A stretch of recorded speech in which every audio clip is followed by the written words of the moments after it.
শীতকালের বিকেলে চা বা মুড়ির সাথে খাওয়ার জন্য অনেক ধরনেরই তো তেলে ভাজা বানিয়ে থাকেন। একবার আমার মতো করে ধনেপাতার বড়া ভাজাটা বানিয়ে দেখুন, খেতে কিন্তু দুর্দান্ত হয়।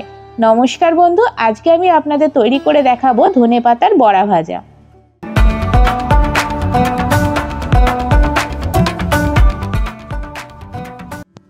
ধনেপাতার বড়া তৈরি করার জন্য আমি একটা বাটির মধ্যে নিয়ে নিচ্ছি 1/4 কাপ পরিমাণ বেসন। বড়াটা যাতে মুচমুচে হয় এর জন্য আমি 3 টেবিল স্পুন চালের গুঁড়ি নিচ্ছি। শীতকাল মানেই চায়ের সাথে তেলে ভাজা খেতে খুবই ভালো লাগে। একবার এইভাবে ধনেপাতার বড়াটা বানিয়ে দেখতে পারেন, খেতে কিন্তু দুর্দান্ত হয়। এখানে দেখুন, দুটো কাঁচা লঙ্কা ছোট ছোট করে কুচিয়ে নিয়েছি, হাফ চা চামচ চিনি নিয়েছি আর স্বাদ মতো লবণ নিয়েছি। এগুলো আমি বেসনের মধ্যে নিয়ে নেব।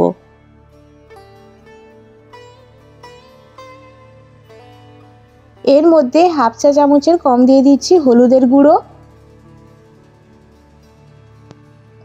হাফ চা চামচের কম দিচ্ছি জিরের গুঁড়ো, এতে হাফ চা চামচের কম দিয়ে দিলাম লঙ্কার গুঁড়ো। বড়াটাকে আরেকটু মুচমুচে করার জন্য এর মধ্যে দিয়ে দিলাম 1 চা চামচ কর্নফ্লাওয়ার। কর্নফ্লাওয়ারটা আপনারা চাইলে দিতেও পারেন, আবার নাও দিতে পারেন। এবার এর মধ্যে অল্প অল্প করে পরিমাণ মতো জল দিয়ে ব্যাটারটাকে গুলবো। একেবারে অনেকটা জল দিয়ে ব্যাটারটা গুললে কি হবে, ব্যাটারটা পাতলা হয়ে যেতে পারে। এই জন্য আমি অল্প অল্প করে জল দিয়ে ব্যাটারটা গুলবো।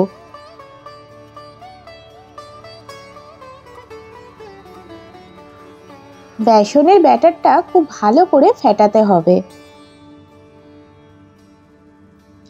ধনেপাতার এই মচমচে বড়া ভাজা চায়ের সাথেই বলুন, মুড়ির সাথেই বলুন কিংবা ভাতের সাথেই বলুন, খেতে দারুণ লাগে।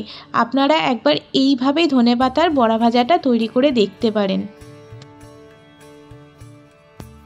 বন্ধু, আপনি যদি আমার চ্যানেলের নতুন বন্ধু হয়ে থাকেন, এখনও পর্যন্ত যদি আমার চ্যানেলটিকে সাবস্ক্রাইব করে না থাকেন, তাহলে এই রকম নতুন নতুন বা ঘরোয়া রেসিপি পেতে আমার চ্যানেলটিকে সাবস্ক্রাইব করে রাখার অনুরোধ রাখলাম। এই বেসনের ব্যাটারে আমি 2 টেবিল স্পুন গরম সাদা তেল দিয়ে দিচ্ছি। তেলটা আমি আগে থেকেই গরম করে রেখেছিলাম। এখন বেসনের ব্যাটারটা আরেকবার ভালো করে ফেটিয়ে নেব। এর মধ্যে তেল দিলাম এই কারণে যাতে বড়াটা মুচমুচে হয়। এখন এই বেসনের ব্যাটারটা ঠিক তৈরি হয়েছে কিনা একবার দেখে নেব। এর জন্য বেসনের ব্যাটারের মধ্যে একটা চামচ ডোবালাম। বেসনের ব্যাটারটা দেখুন চামচের গায়ে লেগে আছে, তার মানে বেসনের ব্যাটারটা তৈরি ঠিক হয়েছে। চলুন এখন ধনেপাতার বড়াগুলো ভেজে নিই।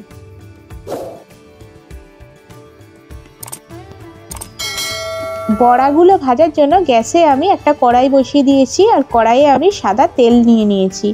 তেলটা একটু বেশি পরিমাণে নিয়েছি। ধনেপাতার বড়াগুলো আমি ডুবো তেলে ভাজবো না, তেলটা আপনারা দেখে নিন। দেখুন, এখানে আমি কিছুটা ফ্রেশ ধনেপাতা নিয়েছি। এই ধনেপাতাগুলো কাটার কোনো দরকার নেই। এই ধনেপাতা থেকে আমি 3খানা ডাঁটি নিলাম। এবার এই গোটা গোটা ধনেপাতা দিয়ে আমি বড়াগুলো ভাজবো। বড়াগুলো লম্বা লম্বা হবে। তেল গরম হয়ে গেছে, আমি গ্যাসের আঁচটা একদম কমিয়ে দিলাম। এইবার এই ধনেপাতাগুলো ঠিক এইভাবে ধরে ধনেপাতার গায়ে বেসনের ব্যাটারটা মাখিয়ে নিতে হবে। ঠিক আমরা বেগুনি তৈরি করতে গেলে বেগুনের গায়ে যেভাবে বেসনের ব্যাটারটা মাখিয়ে নিই, ঠিক এইভাবে ধনেপাতার গায়ে বেসনের ব্যাটারটা মাখিয়ে নিতে হবে।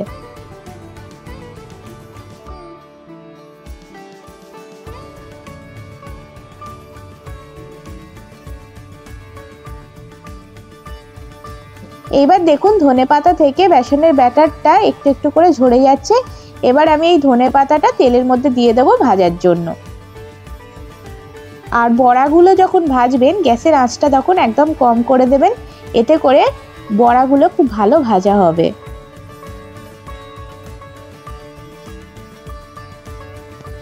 প্রথম ব্যাচে আমি 2টো বড়া ভাজবো, বাকি বড়াগুলো আমি পরের ব্যাচে ভেজে নেব। দেখুন বড়াগুলোর একটা পিঠ ভাজা হয়ে গেছে। এবার এই বড়াগুলোকে আমি উল্টে দেব। বন্ধু, এই রেসিপি যদি আপনার ভালো লেগে থাকে তাহলে ভিডিওটিকে একটি লাইক দিয়ে বন্ধু বান্ধবদের সাথে শেয়ার করে আমার পাশে থাকার অনুরোধ রাখলাম। একটু উল্টে পাল্টে বড়াগুলো ভেজে নেব।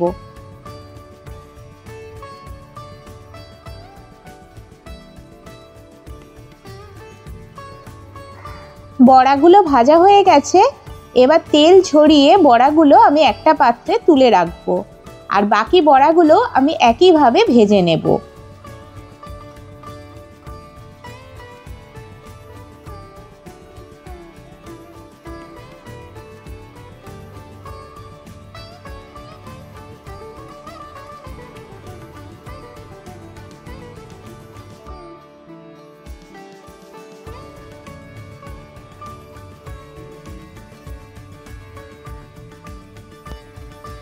এই ধনেপাতার বড়া বন্ধু আপনাদের কেমন লাগলো আমাকে কিন্তু অবশ্যই কমেন্ট করে জানাবেন। আপনারাও বাড়িতে এইভাবে ধনেপাতার বড়াগুলো তৈরি করবেন। এই ধনেপাতার বড়াগুলো আমি টমেটো সস দিয়ে সার্ভ করছি। টমেটো সসের সাথে খেতে খুব ভালো লাগে।